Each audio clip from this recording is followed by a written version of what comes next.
What's up guys, it's Endymion, and today I want to talk about one of my favorite characters within Elden Ring. There will be spoilers, and as always, let me know what you think in the comments. And now, let's begin speaking about the tragic story of the Lord of the Battlefield. Godfrey was the first husband of Queen Marika the Eternal, and due to this was crowned the first Elden Lord. His original name was Horah Loux, a war chief who was a massive warrior of incredible renown and was known across the lands between and beyond as the Lord of the Battlefield. Besides becoming first Elden Lord, Godfrey also had 3 children with Queen Marika, the Golden Prince Godwyn and the 2 Omen twins Morgott and Mog. I do plan to do videos on Morgott and Mog in the future, so subscribe for that. Even though Godfrey was elevated to royal status, his lust for bloodshed was a constant hunger that pushed Godfrey to seek conflict and adversaries to conquer in order to keep his fury in check. This would eventually lead to Godfrey making a pact with a beast lord, the talisman Godfrey icon states, a legendary talisman depicting the Elden Lord Godfrey. Godfrey was a ferocious warrior. When he vowed to become a lord, he took the beast regent Serosh upon on his back to suppress the ceaseless lust for battle that raged within. The beast upon Godfrey's back even has its own lore. The Golden Beast crest shield states, "Shield of dull gold with a beast engraved as its crest. The beast depicted is Serosh, aged counselor who guides the golden lineage."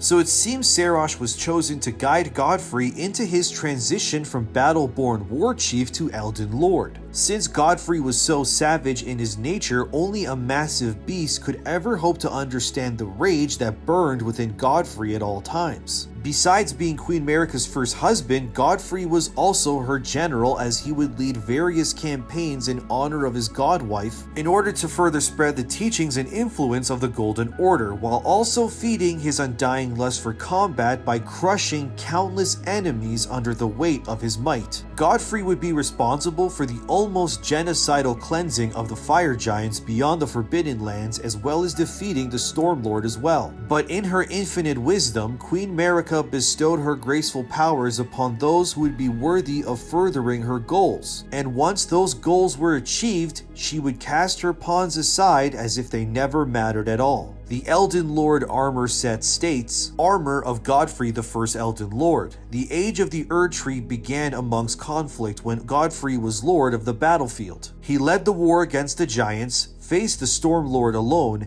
and then there came a moment when his last worthy enemy fell, and it was then, as the story is told, that the hue of Lord Godfrey's eyes faded. It seemed in the end, Godfrey was simply just a means to an end for Queen Marika, and his connection to the greater will and the grace it bestowed upon his champions would be severed from Godfrey the moment the Golden Order's plans were realized. It was at this very pivotal moment that Godfrey was considered no longer welcomed within the Golden Order, and thus Godfrey would become known as the first Tarnished. Queen Marika would exile her husband as he was no longer welcomed within the Golden Order, having lost his grace, and Godfrey would revert to his original name, Horah Loux. Horah would leave the lands between with his Tarnished warriors on an expedition called the Long March. The disgraced former Lord of the Battlefield, now Tarnished, would wander in search of purpose with his great axe in hand. The Axe of Godfrey states,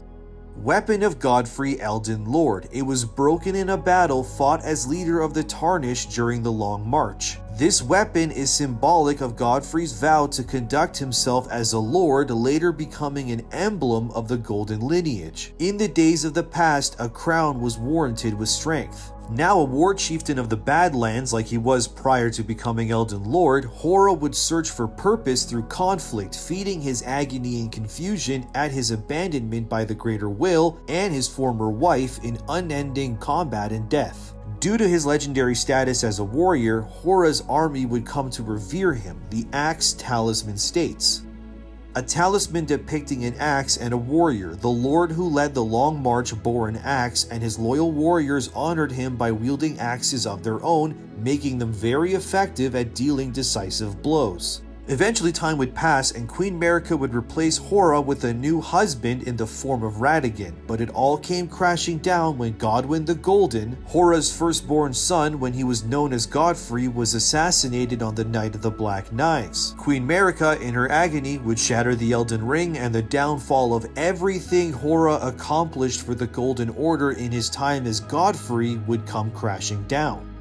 The Greater Will, who is an outer god of immeasurable power, was mortified by Queen Marika's destruction of the Elden Ring, led to a war called the Shattering, where Marika's children battled each other in order to become the next primary god of the Greater Will. But when none of the demigods would rise to claim this power, the Greater Will, in its desperation, would look to those it cast away. And suddenly, the heroes and warriors known as the Tarnished would be given a connection to the grace they lost and were tasked with mending the Elden Ring and restoring order to the lands between. Amongst these Tarnished would be you as the player character, but this also meant that another warrior was called upon in his great exile, Horah Loux, the chieftain of the Badlands. It seems even in his exile, Horah longed for the Greater Will's grace and wished to prove himself so he could reclaim his place as the first Elden Lord. This journey would come to a crossroads when you as the chosen Tarnished would finally arrive to claim your right as Elden Lord, only to be met with one final challenge before entering the Erdtree. Standing between you and your destiny would be the first Tarnished, the Lord of the battlefield and the conqueror of the lands between himself,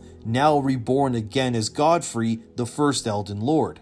An interesting detail is, if you look closely during this cutscene, you can actually see the light of grace, which has been guiding you this entire time, is now the single link between the last two possible Tarnished who are capable of ascending to become Elden Lord, almost as if you've both been guided to this very moment. This entire quest has led you to this, to face the first man known as the Tarnished in Mortal Kombat in order to prove who has the right to become the Elden Lord and succeed in restoring the Elden Ring.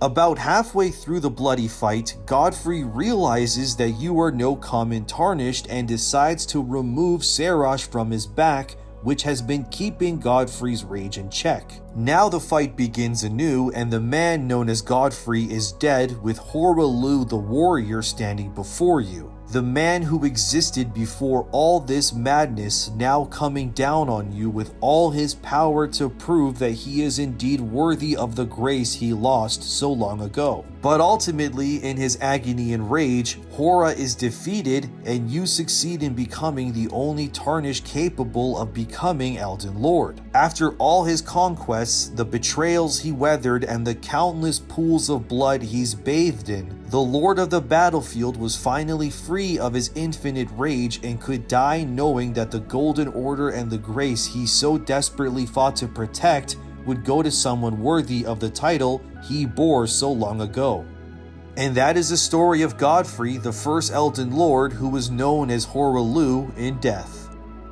Although he was the first Tarnished, he was not the last, and the future of the Order Horah fought so hard to sustain is ultimately up to you and your choices. I do want to cover a few things quickly here. Some believe that the character Nepheli Loux to be Horah's daughter, since they both share the same last name. While this could be the case, it could also be said that the surname Loux could be the name of Horah's clan, and anyone under its banner was branded Loux as well. But she could be Horah's daughter, although I can't exactly prove it as of yet, but I did just want to add that here so it's stated. And I just want to say that Godfrey is one of my favorite characters in all of Elden Ring, and I really enjoyed making this video. So what do you think of Godfrey? Did I miss anything? Let me know in the comments. Thanks to my patrons for their support as always. I'm Endymion. I'll see you in the next one.